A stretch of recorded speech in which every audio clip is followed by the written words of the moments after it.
दोस्तों हम इस वीडियो में सेंट्रीफ्यूगल और सेंट्रीपिटल फोर्स क्या होता है जिसको कांट जी ने और लाप्लास जी ने एक्सप्लेन किया था, जिसके आधार पर कांट जी ने और लाप्लास जी ने बेसिक जो यूनिवर्स की ओरिजिन थी उसको डिफाइन करने की कोशिश की थी, जिसके बेस पर उस सेंट्रीपिटल और सेंट्रीफ्यूगल फोर्स को हम डिफाइन करेंगे कि क्या होता है। चलो दोस्तों देखते हैं हम सेंट्रीफ्यूगल और सेंट्रीपिटल फोर्स क्या होता है। Centrifugal force it is defined by Christian Huygens in 1659। ये क्या होता है दोस्तों, किसने डिफाइन किया था? क्रिश्चियन हाइजेंस ने इनको डिफाइन किया था कि सेंट्रीफ्यूगल फोर्स क्या होता है। सेंट्रीफ्यूगल फोर्स क्या होता है दोस्तों, इसको किसने डिफाइन किया? क्रिश्चियन हाइजेंस ने। Tendency of an object to fly away from the centre of curvature. दोस्तों ये सेंटर ऑफ कर्वेचर है। मान लो यहां पर कोई ऑब्जेक्ट मूव कर रहा है, ठीक है दोस्तों, सर्कुलर मोशन में मूव कर रहा है कोई ऑब्जेक्ट, तो दोस्तों इसका सेंटर क्या है? यहां पर है। तो tendency of an object fly away from the centre of curvature, यानी कि सेंटर ऑफ कर्वेचर से अवे, यानी कि सेंटर ऑफ कर्वेचर से अवे, अपोजिट साइड, उनको क्या बोलते हैं दोस्तों? बल को क्या बोलते हैं? सेंट्रीफ्यूगल फोर्स कहते हैं। और किसने डिफाइन किया था दोस्तों इसको? ये नाम याद रखना, क्रिश्चियन हाइजेंस ने। अब देखते हैं सेंट्रीपिटल फोर्स। सेंट्रीपिटल फोर्स क्या होता है दोस्तों? It is defined by sir Isaac Newton in 1684। दोस्तों सर आइजैक न्यूटन ने 1684 ईस्वी में सेंट्रीपिटल फोर्स को डिफाइन किया था। The force that keeps an object moving with uniform speed along a circular path. दोस्तों सेंट्रीपिटल फोर्स क्या होता है? जो किसी भी ऑब्जेक्ट को सर्कुलर पाथ पर घूमने के लिए खींच के रख सके, उस फोर्स को क्या बोलते हैं दोस्तों? सेंट्रीपिटल फोर्स कहते हैं। तो दोस्तों सबसे पहले हम सेंट्रीफ्यूगल फोर्स पढ़ते हैं। Centrifugal force is an inertial force. दोस्तों एक्चुअली में ये कोई फोर्स नहीं है, लेकिन इनर्शियल फोर्स है। Inertial force also called as pseudo force, इसे स्यूडो फोर्स भी कहते हैं। That appears to act on all object when it's moving in a circular path. दोस्तों centrifugal force is not real force but it is an inertial force also called as pseudo force. Pseudo means नकली। Pseudo क्या होता है दोस्तों? नकली। और inertial force क्या होता है दोस्तों? इनर्शिया क्या होता है? इनर्शिया जो न्यूटन के 3 लॉ हैं उसमें पढ़ा होगा आपने। जो दोस्तों हमारा इनर्शिया होता है, इनर्शिया ये क्या है दोस्तों? किसी भी मूविंग ऑब्जेक्ट पे लगता है। जब आप बस में बैठे होते हैं और बस तेजी से चलती जाती है तो आप बस के चलने की दिशा में ही आगे की, जब बस एकदम से रुकती है तो आप आगे की तरफ धक्का खाते हैं। इसका कारण क्या है दोस्तों? क्योंकि हमारी बॉडी मूविंग कंडीशन में है और हमारी बॉडी चलते रहना चाहती है, और वो चलते रहना चाहती है, इस बात को इनर्शिया बोलते हैं दोस्तों। मान लेते हैं आप तेजी से भाग रहे हैं और भागते भागते अचानक से रुक जाएंगे आप, आपके पैर रुक गए लेकिन आपका ऊपर का हिस्सा नहीं रुका तो आप गिर जाएंगे। ऐसे ही जब आप बस से कूदते हैं तो अगर आप बस की दिशा में कूदें तो आप नहीं गिरेंगे, लेकिन अगर आप मान लो एक जगह कूद जाएं तो उससे क्या होगा दोस्तों? आपकी बॉडी तो बस की दिशा में चलती रहेगी और आपके पैर स्थिर अवस्था में चले जाएंगे। इससे आप बहुत चोट खा सकते हैं और गिर जाएंगे। तो दोस्तों मेरे हिसाब से आपको इनर्शिया समझ आ चुका होगा।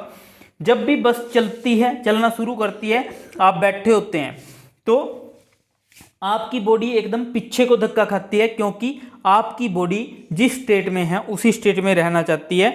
और अगर वो मूविंग कंडीशन में है तो मूविंग में रहना चाहेगी, और अगर वो स्थिर अवस्था में है तो स्थिर अवस्था में को बनाए रखना चाहेगी। तो दोस्तों इस स्टेट को ही इनर्शिया कहते हैं। क्या है दोस्तों, यानी कि कोई भी ऑब्जेक्ट अपनी कंडीशन में रहना चाहता है, जैसा कि न्यूटन का फर्स्ट लॉ भी बोलता है। तो दोस्तों हम इससे क्या समझते हैं कि जो सेंट्रीफ्यूगल फोर्स है, आपको पता है दोस्तों, जो सेंट्रीफ्यूगल फोर्स है मूविंग ऑब्जेक्ट पे लग रहा है। मान लेते हैं यहां पर आपने एक रस्सी से इस पत्थर को बांधा हुआ है और आप इसको ऐसे घुमा रहे हैं। दोस्तों ये पत्थर मान लेते हैं 180 किलोमीटर प्रति घंटा की रफ्तार से घुमा रहे हैं आप। तो दोस्तों यहां से क्या होगा, इस पत्थर को एक कभी ना कभी ये पत्थर छूट जाएगा। तो जो यहां से छूटा है ना दोस्तों, ये तो सीधा चला जाएगा। क्यों गया दोस्तों, क्योंकि लॉ ऑफ इनर्शिया लगा है यहां पर, यानी कि इनर्शिया लगा है, यानी कि सेंट्रीफ्यूगल फोर्स लगा है। इनर्शिया हम बोल सकते हैं कि यहां पर जो वस्तु है उसने अपनी ही गति में रहने की कोशिश की है और वो बाहर निकल गई है, यानी कि opposite of centre of curvature लगा है। Centrifugal force opposite of centre of curvature होती है और अपनी स्टेट को बनाए रखना चाहती है, यानी कि इसे इनर्शियल फोर्स इसलिए कहते हैं क्योंकि ये अपनी स्टेट को बनाए रखना चाहती है। शूडो फोर्स इसलिए कहते हैं दोस्तों, एक्चुअली में ये अपनी स्थिति में कोई वस्तु बने रहना चाहती है। फोर्स तो यहाँ खड़ा हुआ इंसान लगा रहा है जो घुमा रहा है, फोर्स तो रियल वो है, लेकिन यहाँ जो ये घुमा रहा है, यहाँ पर जो स्टोन है उसने सिर्फ अपनी स्थिति में रहने के लिए, अपनी स्थिति को कायम रखने के लिए एक बल लगा है या एक कंडीशन अप्लाई हुई है, उसे हम इनर्शिया बोल रहे हैं दोस्तों। और इसलिए हम इसको फोर्स भी बोल सकते हैं। एक्चुअली में इसे इसीलिए कहा जाता है कि ये कोई रियल फोर्स नहीं है, इसे शूडो फोर्स कहते हैं दोस्तों। अब यहाँ से आप रस्सी को अंदर की तरफ लेते हैं, खिंचाव पड़ रहा है रस्सी पे अंदर की तरफ। जो ये खिंचाव पड़ रहा है मेरे दोस्तों, ये क्या है हमारा सेंट्रीपिटल फोर्स। सेंट्रीपिटल फोर्स जो अंदर की तरफ खिंचाव पड़ रहा है सेंट्रीपिटल फोर्स है, जो बाहर की तरफ खिंचाव पड़ रहा है पत्थर पे वो क्या है दोस्तों, सेंट्रीफ्यूगल फोर्स है। दोस्तों एक बात जरूर समझना, जो आप बल लगा रहे हैं या कोई भी ऑब्जेक्ट यहां पर इसे मूविंग अवस्था में रहने के लिए फोर्स लगा रहा है, वो लगने वाला फोर्स, अंदर की तरफ लगने वाला फोर्स हमारा सेंट्रीपिटल फोर्स है, और बाहर की तरफ लगने वाला force opposite of centre of curvature, that force is a centrifugal force. तो दोस्तों मैं यहां पर फोर्स बता देता हूं आपको। फोर्स होता क्या है, बल होता क्या है हमारा दोस्तों, फोर्स क्या है हमारा,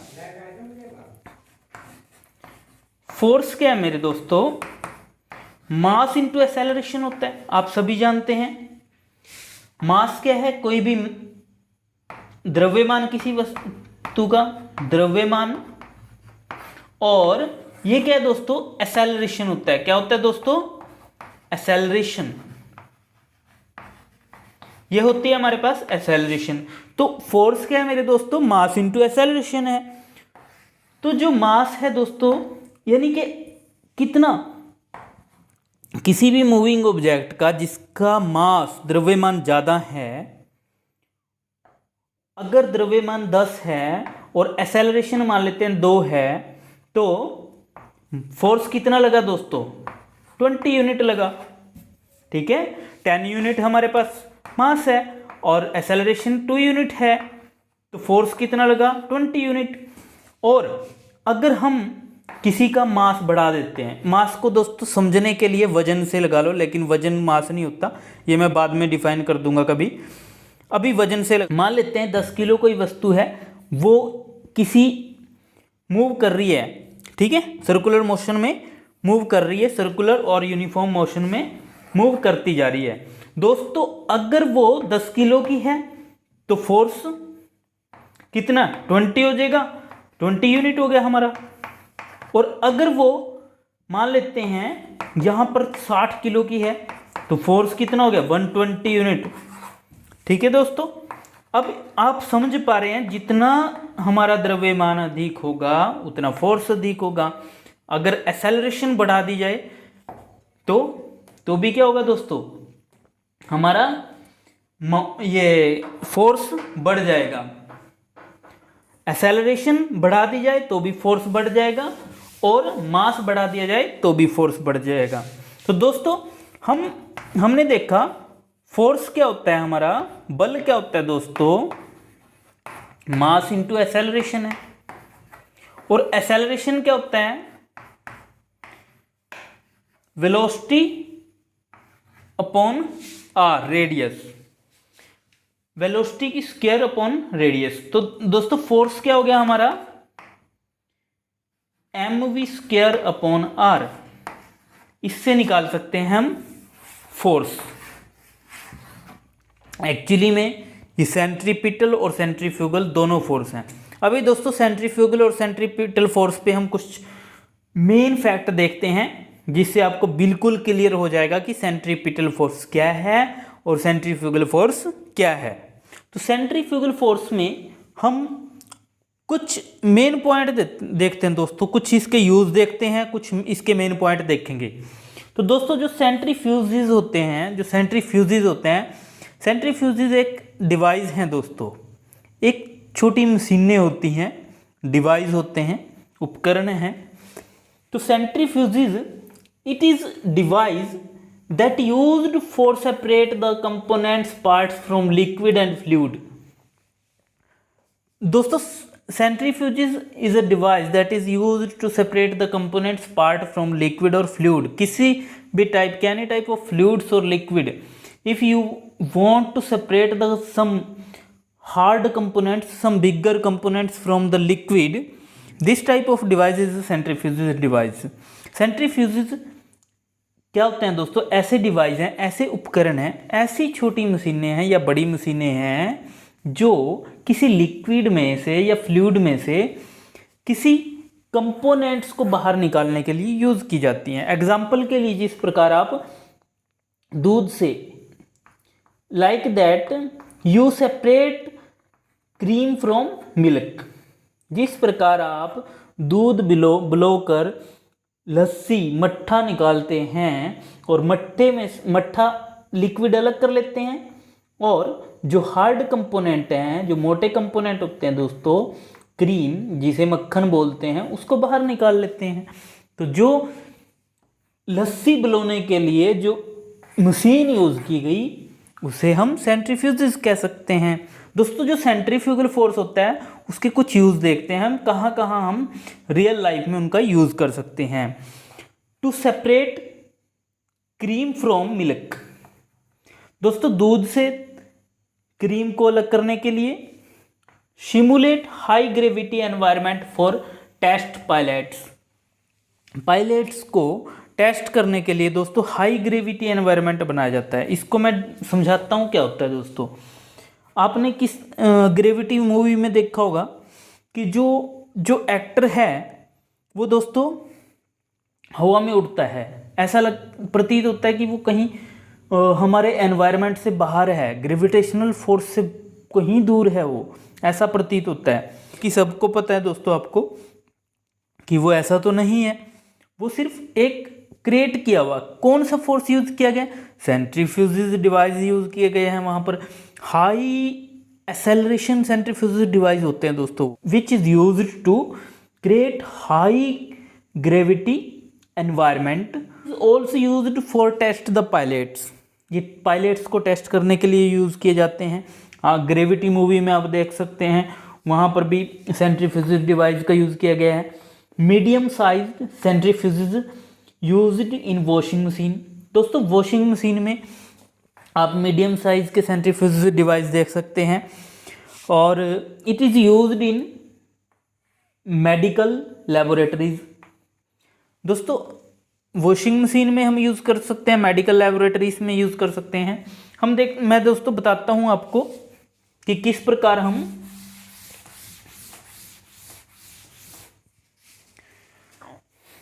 वॉशिंग मशीन में, वॉशिंग मशीन्स, वॉशिंग मशीन में कैसे यूज करते हैं दोस्तों? जब हम कपड़ा धोते हैं, हमारा ये कपड़ा है दोस्तों, हम इसको ना राउंड में पानी ऐसे ऐसे घूमता जाता है, तो दोस्तों जो हैवी पार्टिकल हैं कपड़े में, डस्ट के पार्टिकल हैं, डस्ट पार्टिकल हैं, वो क्या है दोस्तों, कपड़े से दूर चले जाएंगे। दूर जा रहे हैं मेरे दोस्तों, यानी कि सेंटर ऑफ कर्वेचर के दूर चले जाएंगे। सेंटर ऑफ कर्वेचर के दूर जा रहे हैं तो कौन सा फोर्स लग रहा है? सेंट्रीफ्यूगल फोर्स लग रहा है।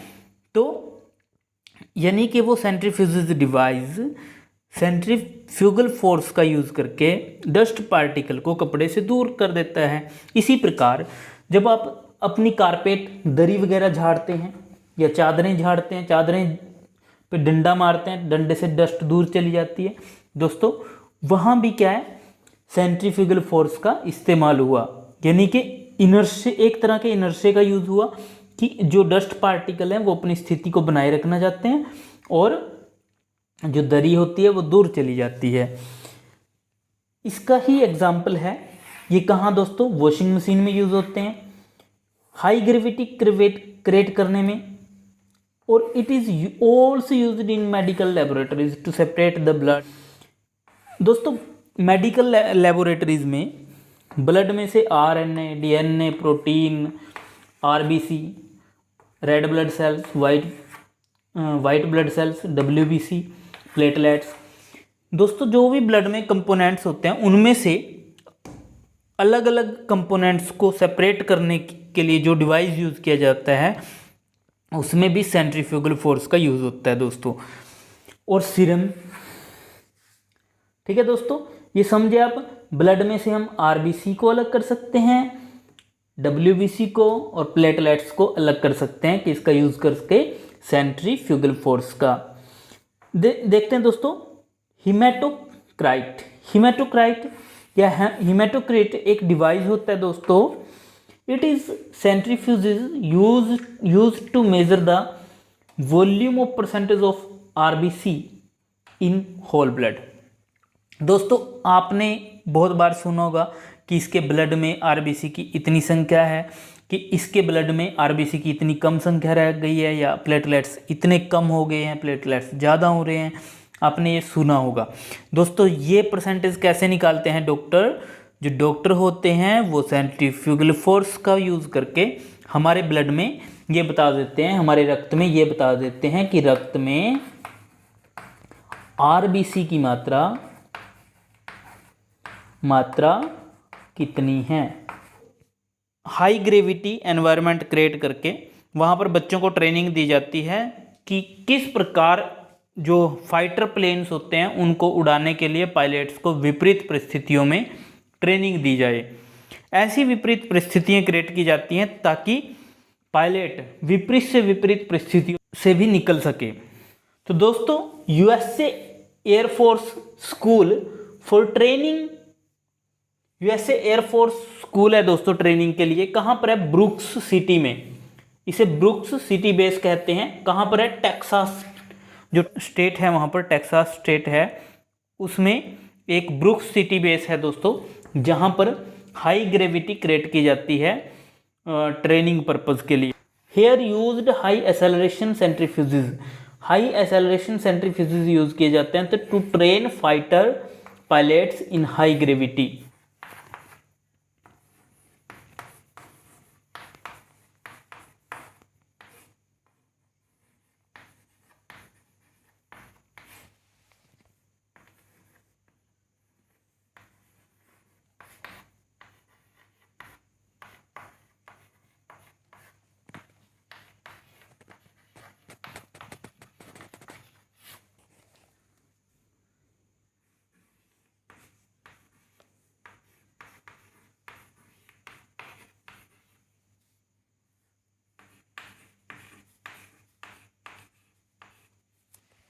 दोस्तों सबसे पहले दूध से क्रीम किसने निकाली थी दोस्तों? किसने एक्सपेरिमेंट पेश किया था कि किसको यूज करके? सेंट्रीफ्यूगल फोर्स को यूज करके एक अच्छे सेंट्रीफ्यूज डिवाइस का यूज़ करके सबसे पहले दूध से क्रीम निकालने का काम किसने किया था दोस्तों? 1864 ईस्वी में एंटोनिन ने। दोस्तों लास्ट में मैं 2 क्वेश्चन रखता हूं, आप पहले इनके आंसर सोचना दोस्तों। Planets orbiting around the sun is an example of. दोस्तों जो ग्रह सन के चारों ओर ऑर्बिट कर रहे हैं दोस्तों, घूम रहे हैं, चक्कर लगा रहे हैं पर्टिकुलर ऑर्बिट में दोस्तों, वो किसका एग्जाम्पल हो सकता है? सेंट्रीपिटल फोर्स और सेंट्रीफ्यूगल फोर्स। ऑफ कोर्स दोस्तों it is an example of centripetal force. किसका एग्जाम्पल है दोस्तों? सेंट्रीपिटल फोर्स का। दोस्तों गैसेज, मास ऑफ गैसेज मतलब बहुत बड़ा गोला गैसों का, gases going away from sun is an example of. दोस्तों बहुत सारी गैसेज, आप सभी को पता है, बहुत सारी गैसेज आज भी सूर्य से बहुत दूर होती जा रही हैं। यह उल्का पिंडों के रूप में वहाँ से गैसेज गोले दूर दूर तक आते हैं। तो दोस्तों वो किसका एग्जाम्पल है? वो सेंट्रीफ्यूगल फोर्स का एग्जाम्पल है। तो थैंक यू दोस्तों, आपको क्लियर हुआ सेंट्रीपिटल और सेंट्रीफ्यूगल फोर्स क्या होते हैं दोस्तों। आशा करता हूँ आपको ये टॉपिक बिल्कुल क्लियर हो चुका होगा। सभी दोस्तों से रिक्वेस्ट करता हूँ कि प्लीज़ मेरी वीडियो को शेयर करना, सब्सक्राइब करना और लाइक ज़रूर करना दोस्तों। Thank you.